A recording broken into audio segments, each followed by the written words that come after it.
जय Hind friend. Class 10th के सभी छात्रों को जय हिंद। जी हाँ दोस्तों, आज हम आप लोगों के लिए इंग्लिश के आपके बोर्ड परीक्षा के लिए मोस्ट इम्पॉर्टेंट सैम्पल पेपर लाए हैं। यहाँ पर आपके लिए सैम्पल पेपर मोस्ट इम्पॉर्टेंट होने वाला है। इस सैम्पल पेपर को अगर आप तैयार कर लेते हैं तो आपका 60+ स्कोर 100% बन जाएगा। तो यहाँ पर इस सैम्पल पेपर में मैंने वही क्वेश्चन रखे हैं जो कि आपकी परीक्षा के लिए मोस्ट इम्पॉर्टेंट क्वेश्चन है। तो यहाँ पर आपको वीडियो को स्किप नहीं करना है, यहाँ पर आप वीडियो को पूरा देखेंगे क्योंकि ये क्वेश्चन आपके लिए बोर्ड एग्जाम के लिए मोस्ट इम्पॉर्टेंट सैम्पल पेपर है। यहाँ पर आपको हम बताएंगे आपको शॉर्ट आंसर किस प्रकार से लिखने हैं और आपको लॉन्ग आंसर किस प्रकार से लिखने हैं और आपको यहाँ पर ऐसे किस प्रकार से लिखने हैं। तो यहाँ पर सबसे पहले आपको एमसीक्यू देखने को मिलेंगे, तो आपको एमसीक्यू ही बताने का कि आपको एमसीक्यू किस प्रकार से करने हैं। सबसे पहले हम लोग बढ़ते हैं अपने एमसीक्यू की ओर। यहाँ पर आपको इस सैम्पल पेपर को पूरा देखना है। ये 100% गारंटी है कि आपको इसमें अगर तैयार कर लेते हैं तो आपका 60+ तो आपका ऐसे ही स्कोर बन जाएगा। तो यहाँ पर देखिए, सबसे पहले यहाँ पर आपको पार्ट ए मिलता है। तो पार्ट ए में आपको जो पैसेज दिया गया, इस पैसेज को आप सबसे पहले एक बार इसको अच्छे तरीके से बड़ी केयरफुली के साथ इसको पढ़ेंगे, क्योंकि यहाँ पर क्या लिखा केयरफुली। तो हम भी कह रहे हैं आपको सिर्फ एक ही बार इसको केयरफुली तरीके से पढ़ेंगे। अब बार बार पढ़ने से आपकी टाइमिंग की बर्बादी होगी। तो यहाँ पर आपको बोर्ड परीक्षा में टाइमिंग का विशेष ध्यान रखना है। तो आप पढ़ लेंगे। तो यहाँ पर जैसा कि आप पहला क्वेश्चन हमारा लिखा है, the author felt sad about the latter part of his life because the author felt sad about the later part of his life because। तो यहाँ पर जो हमारा इसका करेक्ट आंसर होगा वो यहाँ पर हमारा होगा option number C, the author had not won any further victories. तो यहाँ पर हमारा ऑप्शन नंबर सी वाला करेक्ट आंसर होगा। इसके बाद question number 2, the victories of the past. तो यहाँ पर जो हमारा इसका करेक्ट आंसर होगा वो होगा option number C, proved to be temporary events, यानी कि ऑप्शन नंबर सी वाला हमारा करेक्ट आंसर होगा। इसके बाद क्वेश्चन नंबर 3, तो क्वेश्चन नंबर 3 यहाँ पर हमसे कह रहा है कि the word definitive used in the passage means. तो यहाँ पर इसका पैसेज में जो आपका वर्ड यूज किया गया है इसका क्या मीन है। इसका मीन हमारा क्या है, फाइनल। क्या है, फाइनल। इसके बाद question 4 to 8, choose the correct option, answer the following question. तो यहाँ पर हमारा क्वेश्चन दिया गया, पहला भी क्वेश्चन पूछा गया प्रीपोजिशन से क्वेश्चन पूछा गया है। तो यहाँ पर कह रहा है आई एम प्राउड, इसके साथ प्राउड के साथ प्रीपोजिशन क्या लगती है, ऑफ। तो यहाँ पर क्या भरेंगे आप, ऑफ। इसके बाद यहाँ पर कह रहा है rearrange the following words cluster to make meaningful sentence and choose the correct arrangement. तो यहाँ पर आपको करेक्ट अरेंजमेंट करनी है। तो यहाँ पर जो हमारा सबसे पहले सब्जेक्ट आएगा यानी कि द क्रो, क्या आएगा, द क्रो। फिर लिखेंगे is a very clever bird, यानी कि हमारा जो करेक्ट आंसर होगा वो हमारा option number B, the crow is a very clever bird, यानी कि ऑप्शन नंबर बी वाला हमारा करेक्ट आंसर होगा। तो आप इस तरीके से अपने विकल्पों का चयन कर सकते हैं। इसके बाद यहाँ पर हमारा question number 6, complete the following sentence by using correct option, no sooner had entered the room. तो यहाँ पर आपको क्या भरना होगा, यहाँ पर आपको भरना होगा देन। क्या भरेंगे, देन। इसके बाद question number 7, which of the following word miss spelled. तो यहाँ पर किस स्पेलिंग में गलती की गई है। तो यहाँ पर आपको वही टिक यहाँ पर लगाना होगा। तो यहाँ पर आप कमेंट बताएंगे कि कमेंट बॉक्स में बताएंगे किसमें यहाँ पर किस स्पेलिंग में गलती है। तो यहाँ पर आप कमेंट बॉक्स में बताएंगे, कमेंट करके बताएंगे कि यहाँ पर कौन से स्पेलिंग में गलती है। इसके बाद क्वेश्चन नंबर 8, तो क्वेश्चन नंबर 8 यहाँ पर कह रहा है choose correct option to answer the following question. तो यहाँ पर कह रहा है one who can not speak. तो यहाँ पर इसका हमारा करेक्ट आंसर क्या होगा, डम। डम मीन्स क्या होता है, गूंगा। तो यहाँ पर हमारा ऑप्शन नंबर बी वाला करेक्ट आंसर होगा। इसके बाद question number 9, read the passage given below, choose the correct option, answer the following, answer the question that follows. तो यहाँ पर जो आपको पैसेज दिया गया है, पहले आप इस पैसेज को बड़े ही ध्यान से पढ़ेंगे, केयरफुली तरीके से पढ़ेंगे। तो यहाँ पर सबसे पहले यहाँ पर दिया गया है complete the sentence by choosing the most suitable option. तो यहाँ पर हमारा क्या होगा, यहाँ पर the town was from Valli's village. तो यहाँ पर आपको क्या भरना होगा, 6 मील्स। क्या भरना होगा, 6 मील, यानी कि ऑप्शन नंबर सी वाला हमारा करेक्ट आंसर होगा। इसके बाद question number 10, the fair of the bus, the fair of the bus was dot dot one way. यहाँ पर आपको क्या भरना होगा, यहाँ पर आपको भरना होगा 30 पैसे, यानी कि ऑप्शन नंबर ए वाला हमारा करेक्ट आंसर होगा। इसके बाद question number 11 to 13, choose the correct option to answer the following question. तो यहाँ पर आपको क्या भरना होगा, पहले आप यहाँ पर पूरा पढ़ेंगे तब आपको समझ में आएगा कि हमें क्या करना है। तो यहाँ पर आपको आंसर द फॉलोइंग, यानी कि आपकी बुक से पूछे गए हैं डायरेक्ट टू डायरेक्ट। तो यहाँ पर क्या गया, democracy election were held in south Africa in and mandala become the first black president of a new nation. तो यहाँ पर आपको क्या भरना होगा, 1994। 1994, यानी कि ऑप्शन नंबर सी वाला हमारा करेक्ट आंसर होगा 1994। इसके बाद क्वेश्चन नंबर 12, क्वेश्चन नंबर 12 यहाँ पर कह रहा है Lencho wrote a letter to God asking for pesos. यहाँ पर आपको क्या भरना होगा, 100 पीसोस, यानी कि ऑप्शन नंबर बी वाला हमारा करेक्ट आंसर होगा। इसके बाद क्वेश्चन नंबर 13 यहाँ पर कह रहा है कि Valli's was dot dot year old. तो यहाँ पर आपको क्या भरना होगा, 8 ईयर ओल्ड। कितने ईयर का था, 8 ईयर ओल्ड। इसके बाद क्वेश्चन 14 to 15 आपको यहाँ पर आपको पोएम दी गई है, तो इस आपको पोएम को यहाँ पर इसको रीड करना होगा। Option to answer the following question, correct option. तो यहाँ पर आपको पहला कहा गया who is the poet of the poem from which the above stanza has been extracted. तो जो ऊपर जो पोएम लिखी वो किस स्टैंजा से, मतलब जो स्टैंजा लिया गया वो किस पोएम से लिया गया है। तो किस पोएम से लिया गया है, ये हमारा लिया गया लेस्ली नॉरिस से लिया, यानी कि ऑप्शन नंबर बी वाला हमारा करेक्ट आंसर होगा। इसके बाद क्वेश्चन नंबर 15, क्वेश्चन नंबर 15 कह रहा है what is the title of poem. तो पोएम का वो हमारा पार्ट का नाम क्या है, a tiger in the zoo. A tiger in the zoo, यानी कि ऑप्शन नंबर सी वाला हमारा करेक्ट आंसर होगा। इसके बाद question 16 to 20, choose the correct option to answer the following question. यहाँ पर आपको choose the correct option to answer the following question. यहाँ पर कह रहा है the writer of the lesson the making of scientist is. यहाँ पर इसका हमारा करेक्ट आंसर क्या होगा, रॉबर्ट डब्ल्यू पीटरसन, यानी कि ऑप्शन नंबर ए वाला हमारा करेक्ट आंसर होगा। इसके बाद क्वेश्चन नंबर 17, तो क्वेश्चन नंबर 17 यहाँ पर कह रहा है रामलाल इल्डेस डॉटर वॉज। यहाँ पर आपको क्या भरना होगा, राधा। क्या भरना होगा, राधा। इसके बाद क्वेश्चन नंबर 18, क्वेश्चन नंबर 18 यहाँ पर कह रहा है भोली वॉज द डॉटर ऑफ। यहाँ पर आपको भरना होगा नंबरदार रामलाल, यानी कि ऑप्शन नंबर डी वाला हमारा करेक्ट आंसर होगा। इसके बाद question number 90, ट्रिकीज actual problem was. तो यहाँ पर हमारा जो भरा जाएगा यानी करेक्ट ऑप्शन होगा वो यहाँ पर हमारा होगा option number D, vomiting because of excess food, यानी कि ऑप्शन नंबर डी वाला हमारा करेक्ट आंसर होगा। इसके बाद हमारा नेक्स्ट क्वेश्चन यहाँ पर क्वेश्चन नंबर 20, तो क्वेश्चन नंबर 20 यहाँ पर कह रहा है कि क्वेश्चन नंबर 20 यहाँ पर कह रहा है mister पम्फेरी was.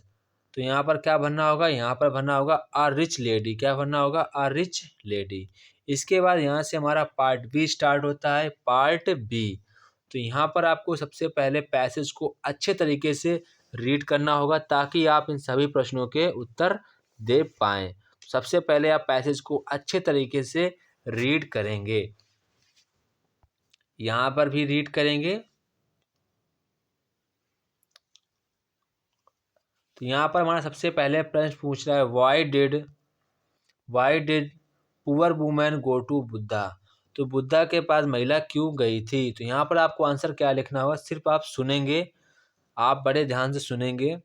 The poor women went to Buddha because to ask him whether he could give her any medicine to restore her डेंड चाइल्ड टू लाइफ। तो ये आपका सिर्फ आंसर होगा। इसके बाद क्वेश्चन नंबर बी कह रहा है what did the holy man tell her. यहाँ पर अगर आपको किसी भी क्वेश्चन का, अगर आपको इस सैम्पल पेपर का सलूशन चाहिए तो यहाँ पर आप लोग मुझे इस नंबर पर कमेंट मतलब कि मैसेज कर सकेंगे। तो यहाँ पर आपको ओनली 15 रुपये में इसका पूरा सलूशन मिल जाएगा। इस नंबर पे आपको व्हाट्सएप मैसेज करना हो तो आपको ओनली 15 रुपीज़ में इसका मिल जाएगा सलूशन। तो यहाँ पर क्या कह रहा है what did the holy man tell her. तो यहाँ आपको क्या भरना होगा, सिर्फ बड़े ध्यान से सुनेंगे। The holy man touched by the great sorrow of the woman told her that there was only one medicine which could revive her son। तो ये हमारा इसका आंसर होगा। इसके बाद आप क्वेश्चन नंबर सी यहाँ पर कह रहा है what were the sad replies that people gave her। तो यहाँ पर आपको भरना होगा the sad replies that people gave her. One said I have lost my husband, another said our youngest child died last year. ये हमारा इसका answer होगा। इसके बाद क्वेश्चन नंबर डी कह रहा है which word in the passage एव मीन्स सॉफ्टली। तो यहाँ पर आपको क्या भरना होगा, यहाँ पर जो हमारा इसका आंसर होगा वो यहाँ पर हमारा इसका आंसर होगा टेंडरली। क्या होगा, टेंडरली। यहाँ पर आपको विच वर्ड की जगह आपको क्या लिखना होगा, टेंडरली यहाँ पर ये लिख देना है। इसके बाद हमारा आता है राइटिंग। क्या आता है, राइटिंग। क्या आता है, राइटिंग। तो यहाँ पर जो राइटिंग आता है, तो यहाँ पर राइटिंग आपको क्या बनना है, write a letter to friend asking to spend summer vacation. इसके बाद और में कह रहा है write application to principal of school arrange cricket and between 9th to 10th class. तो यहाँ पर आपको किसी एक पर यहाँ पर लिखना होगा। इसके बाद क्वेश्चन नंबर थर्ड यहाँ पर कह रहा है कि right a report on Republic day celebration in your school about 60 to 80 words basis on the hints given below. तो यहाँ पर आपको जो हिंट दी गई हैं इन्हीं के हिंट पर आपको हेडिंग बनाकर लिखना होगा। इसके बाद यहाँ पर आपको अथवा में आपको ये भी कर सकते हैं write article on visit to in zoo in about 80 to 100 words. तो यहाँ पर आपको जो हेडिंग दी गई है इन्हीं हेडिंग को बनाकर आपको यहाँ पर लिखना होगा। इसके बाद हमारा आता है ग्रामर सेक्शन। तो यहाँ पर आपको ग्रामर सेक्शन में कह रहा है कि आपको दो दो नंबर क्वेश्चन सबसे पहले कह रहा है इन डायरेक्ट स्पीच में इसको बदलिए। Ram said to his friend where are you going.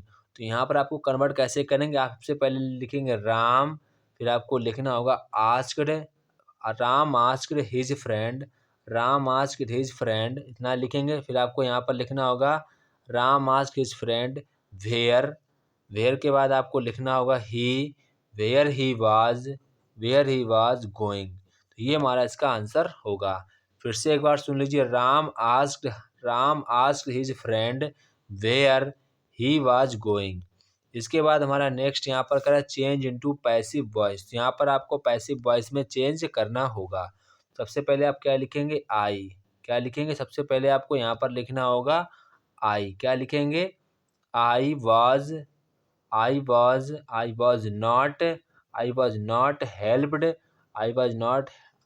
Not helped by him. यहाँ पर ये हमारा इसका आंसर हो जाएगा। इसके बाद यहाँ पर कह रहा है पंचुएट करना है। Punctuation the following the teacher said to student do not plug the flower. तो यहाँ पर सबसे पहले आपको क्या करना होगा, यहाँ पर सबसे पहले आपको करना होगा टीचर का आपको टी बड़ा बनाना होगा, फिर आप पूरा ऐसा लिखेंगे। स्टूडेंट के बाद आपको यहाँ पर कॉमा लगाना होगा, साथ में आपको इन्वर्टेड कॉमा लगाना होगा। इसके बाद आपको डू का आपको डी बड़ा बनाना होगा, फिर आप पूरा वैसे लिख देंगे, फिर आप लास्ट फुल स्टॉप लगाएंगे। इसके बाद आपको इन्वर्टेड कॉमा क्लोज कर देना है। तो इस तरीके से आपको लिखना होगा। इसके बाद यहाँ पर सेक्शन डी में आपको एक स्टोरी दी गई है। तो स्टोरी को आपको यहाँ पर हिंदी में दी गई है, तो यहाँ पर आपको इसका इंग्लिश में ट्रांसलेशन करना है। तो यहाँ पर क्या कह रहा है, कल मैं बाजार जा रहा था। तो इसकी हमारी अंग्रेजी क्या बनेगी, yesterday I was going to market. रास्ते में बूढ़ा व्यक्ति मिला। तो आप यहाँ पर क्या लिखेंगे, I met an old man on the road. इसके ऊपर धीरे धीरे चल रहा था। तो इसकी अंग्रेजी क्या होगी, ही वॉज वॉकिंग स्लोली। ठीक है, उसे देखकर मुझे दया आई और मैंने उसकी सहायता की। तो अब इसे क्या लिखेंगे, seeing him I felt pity and helped him. ये हमारा इसकी स्टोरी की इंग्लिश हो जाएगी। इसके बाद हमारा लिटरेचर आता है। तो यहाँ पर लिटरेचर में आपको 6 नंबर का क्वेश्चन यहाँ पर पहला कह रहा है answer the following question in about 30 to 40 word, यानी कि शॉर्ट आंसर है। शॉर्ट आंसर की आपको कम से कम आपको आधे पेज से ज़्यादा आंसर लिखना होगा। तो यहाँ पर हमारा पहला क्वेश्चन कह रहा है कि व्हाट मेड लेंचो एंग्री, अथवा मैं कह रहा हु according to Mandela not is not free. इसका बी क्वेश्चन यहाँ पर what does Anne Frank say about her father and grandmother in a diary. और यहाँ पर कह रहा है कि what did Valli do after she got into the bus. इसके बाद क्वेश्चन नंबर 6 यहाँ पर कह रहा है answer the following in one. तो यहाँ पर आपको किसी एक पर ही आंसर लिखना होगा। How did Mandela hunger from freedom change to his life. इसके बाद बी क्वेश्चन कह रहा है why does Anne need to give a brief sketch in about her family, does she treat Kitty as an insider और outsider. तो यहाँ पर आपको किसी एक पर ही आंसर लिखना होगा। इसके बाद यहाँ पर कह रहा है कि describe the contrast between tiger in the zoo and tiger it's natural habitat. तो यहाँ पर आपको लगभग 40 वर्ड्स में आंसर लिखना होगा। अगर आपको ये नहीं आता तो आप अथवा वाला भी कर सकते हैं। यहाँ पर कह रहा है right 4 lines of any poem prescribed in your syllabus. इसके बाद यहाँ पर कह रहा है कि do not copy the line. ये आपको कॉपी लाइन नहीं करनी है, आपको कोई पोएम लिखनी है, या तो आप टाइगर यहाँ पर जू पर भी लिख सकते हैं। तो सब बच्चे यहाँ पर पोएम लिखते हैं 4 लाइन की, वो काफ़ी इजी हो जाती है। तो आप लोग भी पोएम लिखेंगे, आप लोग भी अपनी पोएम लिखने का प्रयास करेंगे। इसके बाद आप कोई भी 2 चैप्टर की 4-4 लाइनें की पोएम, एक ही पार्ट की पोएम याद कर लीजिए, 8 लाइनें होगी, आप वो लिख देनी है। इसके बाद यहाँ पर क्वेश्चन नंबर 8। तो क्वेश्चन नंबर 8 यहाँ पर आपको राइट एंड सेंट्रल आइडिया लिखना है, लगभग 40 to 50 वर्ड। तो यहाँ पर आप किस किस चैप्टर पर सेंट्रल आइडिया लिखना चाहेंगे उसका आंसर मुझे कमेंट बॉक्स में बताएंगे। तो यहाँ पर आप, अगर आपको सेंट्रल आइडिया नहीं लिखना आता है तो आप मुझे इस नंबर पर व्हाट्सएप मैसेज करेंगे, तो यहाँ पर आपको हम सेंट्रल आइडिया का स्ट्रक्चर भेज देंगे कि आपको किस तरीके से लिखना है। इसके बाद क्वेश्चन नंबर 9 यहाँ पर कह रहा है answer any one of the following question. तो यहाँ पर आपको किसी एक पर ही आंसर करना होगा, लगभग तो 30 to 40 वर्ड्स लिखना होगा। तो यहाँ पर कह रहा है what was a real disease and tricky was suffering from. इसके बाद बी कह रहा है why was Bholi's father worried about her. इसके बाद क्वेश्चन नंबर 10। तो क्वेश्चन नंबर 10 यहाँ पर आपको कोई एक पर आंसर लिखना है, कह रहा है answer any one of the following question in about 60 word. यहाँ पर कह रहा है what would have happened to Matilda and had she confessed to her friend that she had lost her necklace. इसके बाद बी कह रहा है what was the qualities that go into making of scientist. तो यहाँ पर आपको किसी एक पर ही आंसर लिखना होगा। तो ये था हमारा हिंदी का सैम्पल पेपर, जो कि आपकी परीक्षा के लिए मोस्ट इम्पॉर्टेंट सैम्पल पेपर है। इसे आप, जो क्वेश्चन नहीं आते हम आपको नंबर बता चुके हैं, उस नंबर आपको उसका प्रॉपर सलूशन प्रोवाइड करा दिया जाएगा ओनली 15 रुपीज़ में। जय हिंद दोस्तों, फिर मिलते हैं अपने नेक्स्ट वीडियो में।